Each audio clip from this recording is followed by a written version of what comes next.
almost feel like Gordon Bombay would have taken his career to even further heights. Everything's flashy, everything's cocaine, everything's Fun. Open wide for some soccer! I don't care what your personal thoughts are at home. I care that you hate the Call Cowboys. this college rule! Welcome back, everybody, to the Sports Experience Podcast. As always, make sure you follow us on all our socials, as well as give this podcast a like, follow, share, and subscribe, and most of all, listen. And if you're ever interested, we're always recording down here at Engel Studio. And if you have any ideas for future episodes and content you'd like the two of us comics who love sports so much to, do for future episodes, let us know, because we got you covered. Yeah. And like Chris said in the previous one, we are out of the block stage right now. We are just doing randos. Yep. And today we've got, we're back on the gridiron with probably a running back who should be in the NFL Hall of Fame. Yeah, we're back with the unsung hero of the 49ers 80s teams. We're talking Roger Craig. Roger Craig. In the backfields. And then In the conservatory. Yep. Sometimes out on the wing. So Roger Craig, born July 10th, 1960 in Davenport, Iowa. Yeah. Which is part of the Quad Cities on the banks of the Mississippi River. Dad Elijah was a mechanic repairman who did work on Wonder Bread delivery trucks between 2 p.m. and 11 p.m., and his mom worked the night shift as a machine operator for parts for tractors. It's 7 kids. Yep. That's ridiculous. But you know what? Pretty good athletes, though. I was going to say, him and his brother almost have the exact same path that we'll see right here. Yep. Going to get into it? Yeah, Yep. yeah. Okay, so him and his older brother literally goes to the high school that he ends up going to, Central High in Davenport.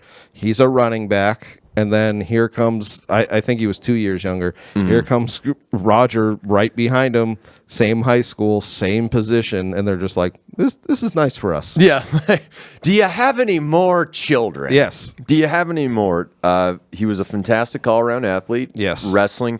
Track, where he was a hurdler, which will come into play later in his NFL career because he could get those legs up there. That's what he literally said. That's when I changed my running style to a more high knee kind of run. Roger Craig can give you CTE with his legs. Oh, yeah. But anyway, as a junior, they won state when he was a sophomore. Yep. But as a junior, he broke his right leg and missed the whole year, which, holy shit, that had to be terrible. His mom said he went through like 4 or 5 casts because he just tried pushing himself, which is I could see that. unbelievable.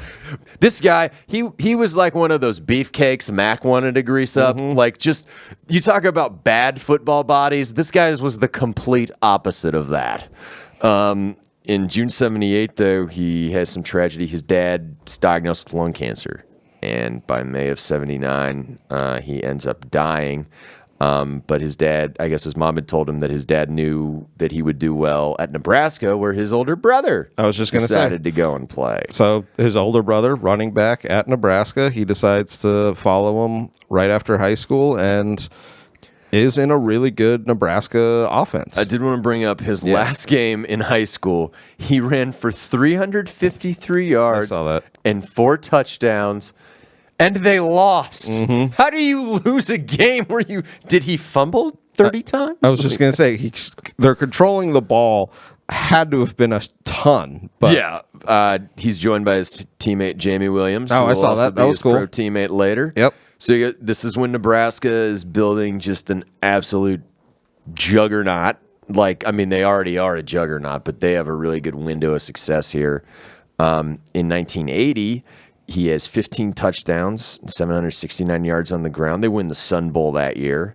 In 81, his junior year, oh my God, over 1,000 yards, 6 touchdowns, and 12 catches, Chris. So this is what everybody says where they're like, oh, there should be some guys that go early.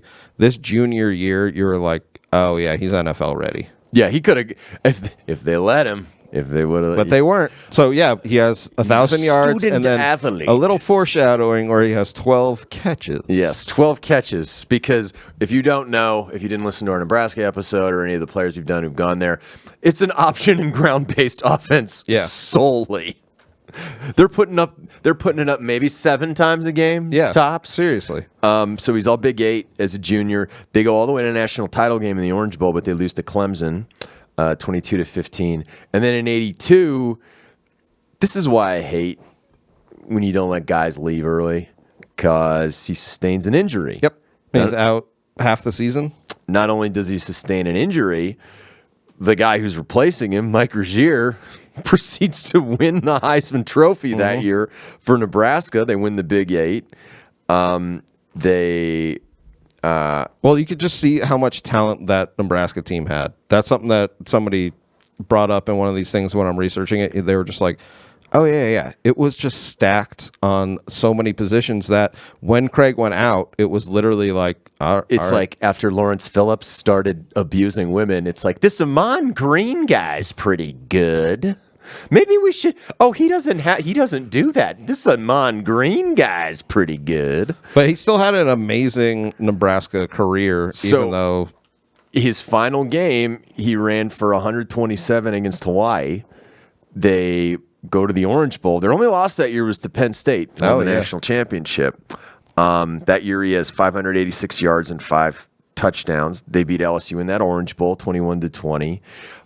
Finished his career with 16 catches. And I did want to add, he finished 4th in the 60-meter hurdles at the Big 8 Championship. I saw that. I thought that was cool. We need to bring it up. Because those two things we need to bring up because, well, we'll talk about the 83 draft, kind of what it's known for, but kind of where Rodgers drafted and kind of how a certain coach sees qualities that, well, they never asked me. Yes.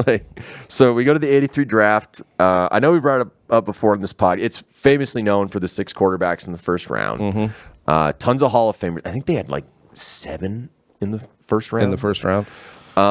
And he dropped pretty low. Do you think it was injury or do you think it was the... Well, he dropped low because the team that took him didn't have a first-round pick. Oh.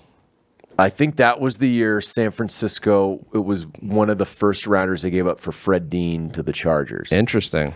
So this was their first pick. I think it is their first pick. Okay. I'd have to check, but he slips to 49th overall in the second round. He's the 5th running back taken. Yep, I saw that. Where the first 2 picks, Derek Dickerson, Hall of Famer, Kurt Warner, Pro Bowler, and the other Kurt Warner. Yeah, I know. The not Jesus Kurt Warner. Blew out his knee with Seattle, and then Michael Haddix and James Jones were huge busts. So he's picked by who, Chris? San Francisco 49ers. He's picked by the 49ers, and he said this when he got drafted because obviously, like, you almost have a choice of like the style of play that your college is. Like, you're not going to go somewhere and be like, well, they're not going to use me. He got drafted by Bill Walsh and the 49ers, and he literally this is what he said. He just goes, I need to start practicing on my catching. Right. That was literally what he saw it immediately where he was just like, they're going to throw me the ball. Oh, they asked me to do everything here. Yes. Like, it's not 3 yards in a cloud of dust. No. It's all sorts of mixing and match. But kudos to Bill Walsh for having the foresight, not only for an injured player, but a guy who wasn't asked to do stuff. But I'm sure in the combine workouts, he was probably just like, all right, we're going to ask you to do some weird stuff. It's not illegal. Maybe just in the Nebraska offense. Well, I saw Bill Walsh literally talking about him. He was just like, well, he was the type of player. Because sometimes you go for like guys that just want to be out there every single play, like a hockey player. I'm just going to be. But like that's how Roger Craig was, and we'll get into it throughout his career because he really played in one of the most brutal positions for injury and didn't really get injured. The dirty secret, I won't say it's a dirty secret about those 49ers teams, is as finesse as the media wanted to portray them. They had just dogs all over the field, like Ronnie Lott, Charles Haley, Roger Craig. Don't get me started with these boys. No, boy. Anyway, 49ers were pretty crappy in 82. Yeah. Had a lot of injuries. Craig is immediately starting at fullback in the offense. 725 rush yards, 8 rushing touchdowns, 48 catches. So basically 3 times as many in one season as he had in 4 at Nebraska. Yep. Had over 1,100 all-purpose that year, 12 total touchdowns because he had 4 receiving, and they won the division in 83.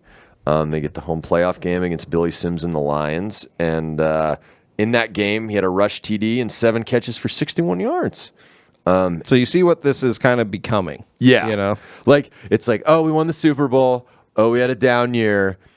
Oh, we just locked and reloaded our team. Yep. They end up winning because Eddie Murray, the football player, not the baseball Hall of Famer, misses a late field goal. And we go to the NFC title game. Mm-hmm.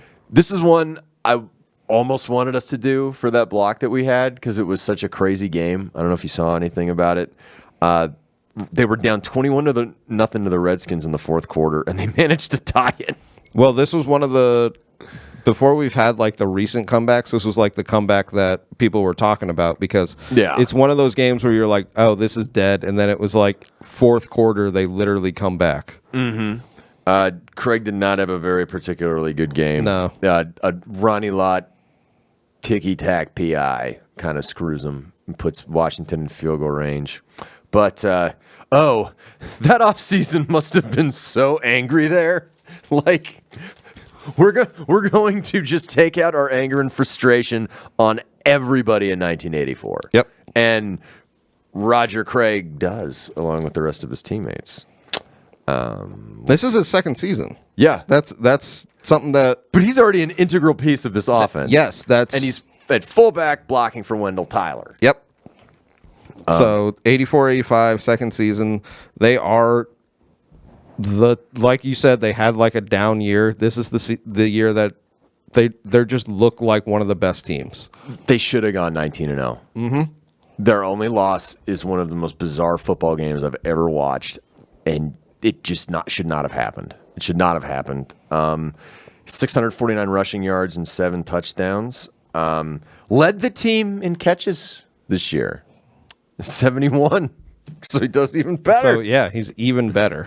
And then they just start beating the crap out of everybody. In the NFC playoffs, they beat the Giants 21-10. They shut the Bears out in the NFC Championship game. Which is insane. Yeah.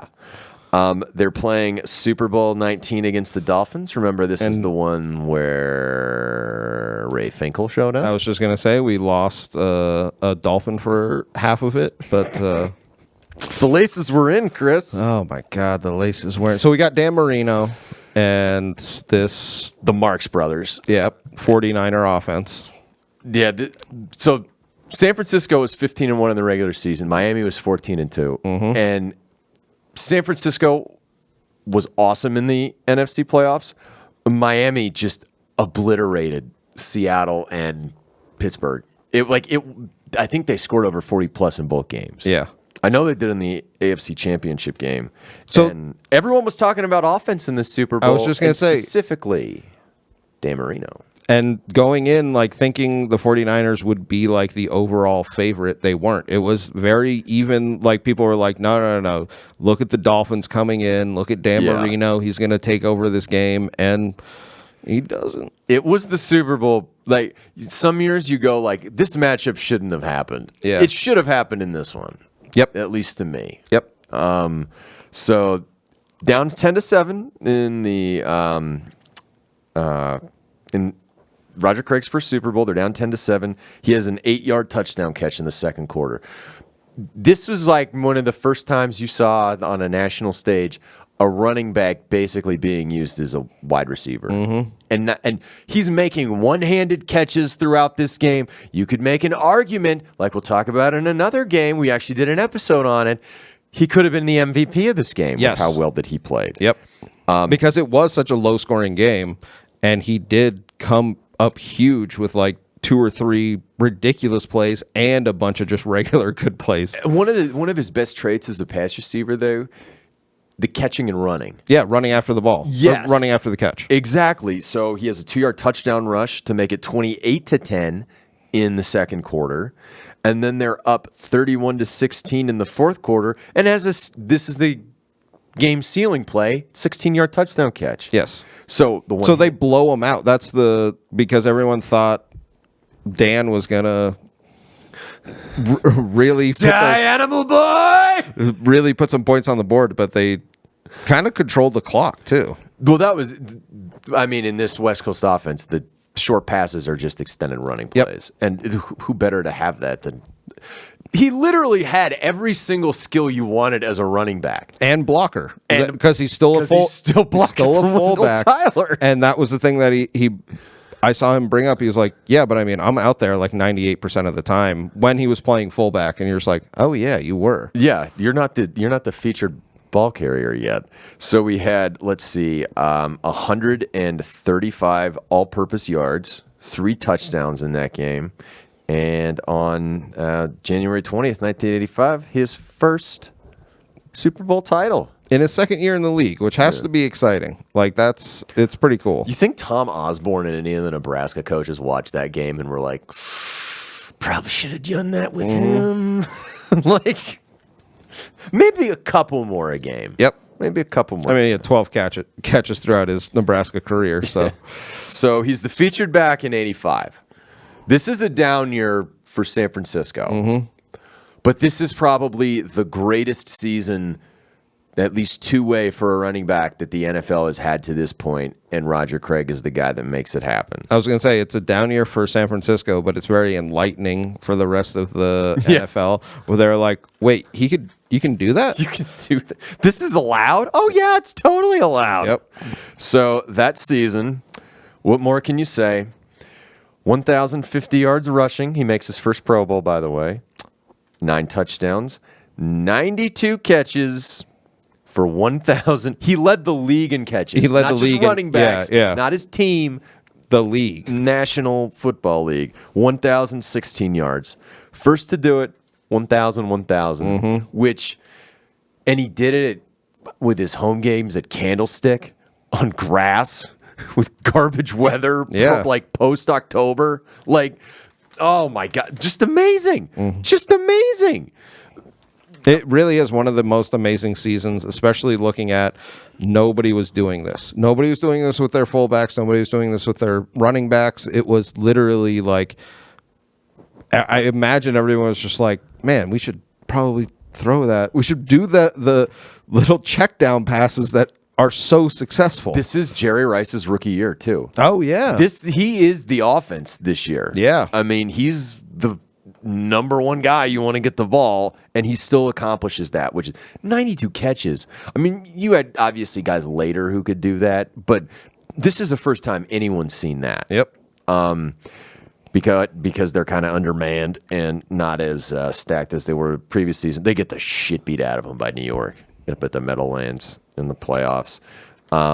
86, they do win the NFC West again. Leads the team in rushing. Has almost 1,500 all-purpose yards.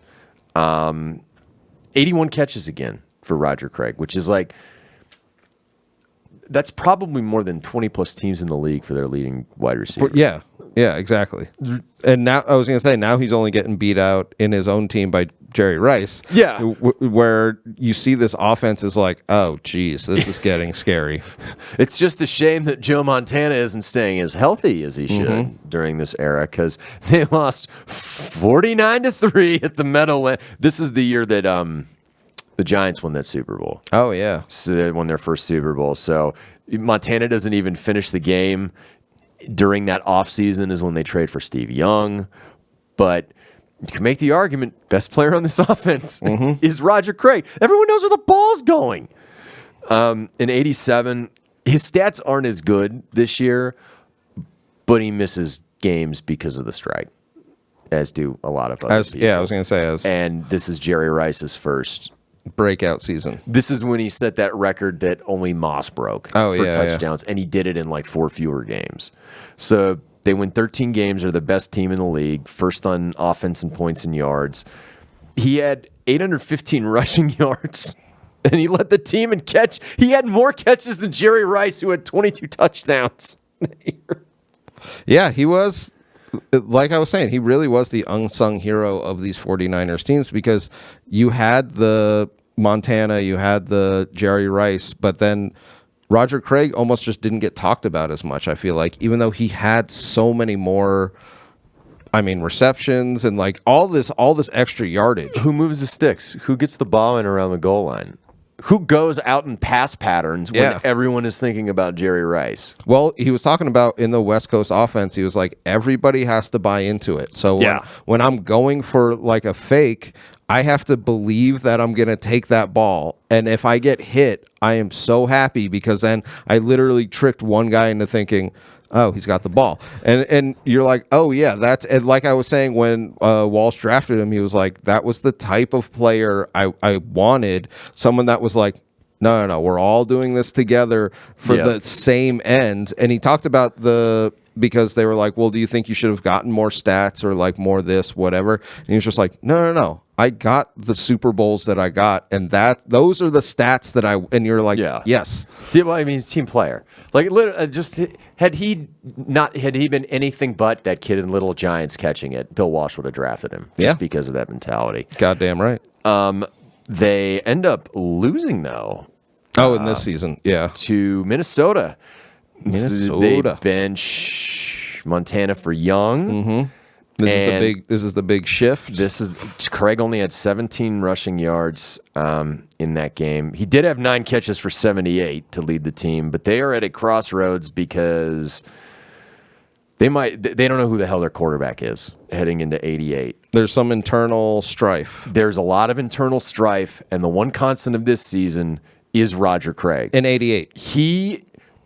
He is Offensive Player of the Year, which is most deserved. But the fact that he is not NFL MVP and they gave it to that toe-headed douche canoe Boomer Esiason, Roger Craig is the reason this team gets through the crappy times throughout the year. Yes. Like, make no mistake, I did want to talk about in this season where he has that game against the Rams where they're playing it's October 16th, 1988, and he has 190 rushing yards and 3 touchdowns.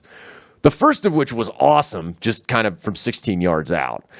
The one that everyone talks about is the iconic NFL play, the 46-yarder, where he broke like 7 tackles. Yes. Which, it's such...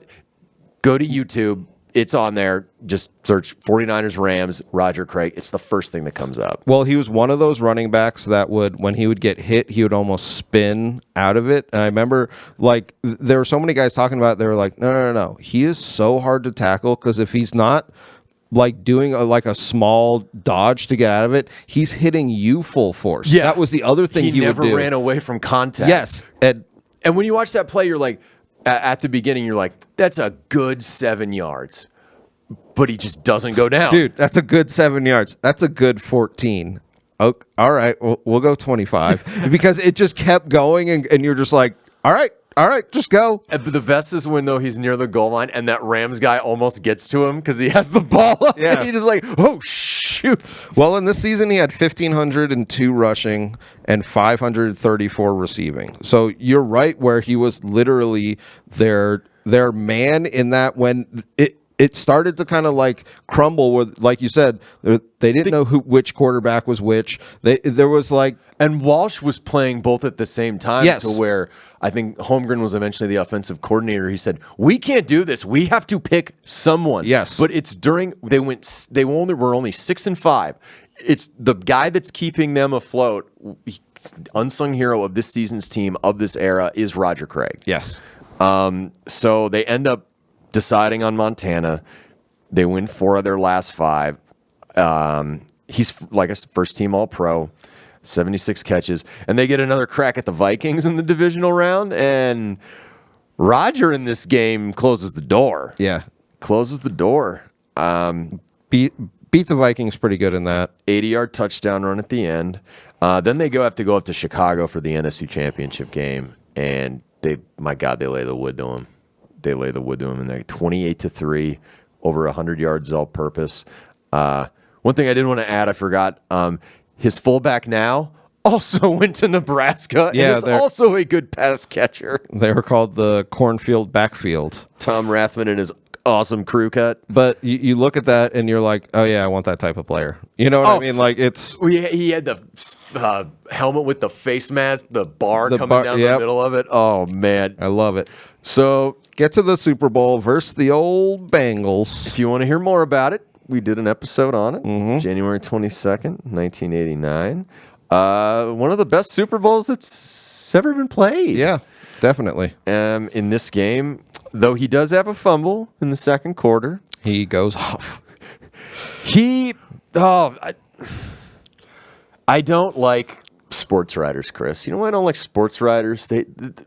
They just conveniently leave things out of the narrative, like Roger Craig and the importance of him in this game.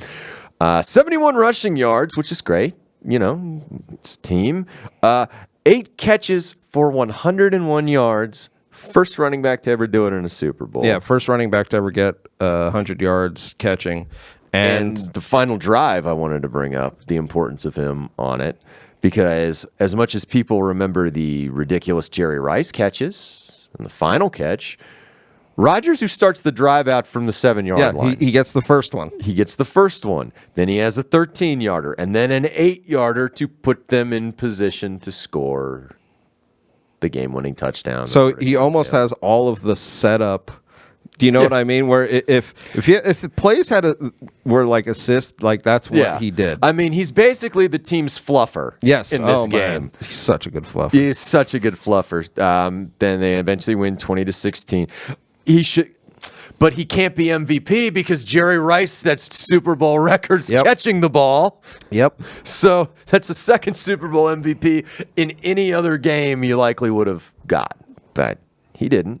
Bill Walsh retires after the season, but they just run it back in '89. Yeah, I was gonna say it's such a built team that was built so well that like they're just like, dude, we're doing the same stuff next year. Come on back. They're probably like, George Seifert, don't touch anything. Yeah, just so he makes the Pro Bowl, over 1,000 rushing yards, 6 touchdowns, 49 catches, another touchdown.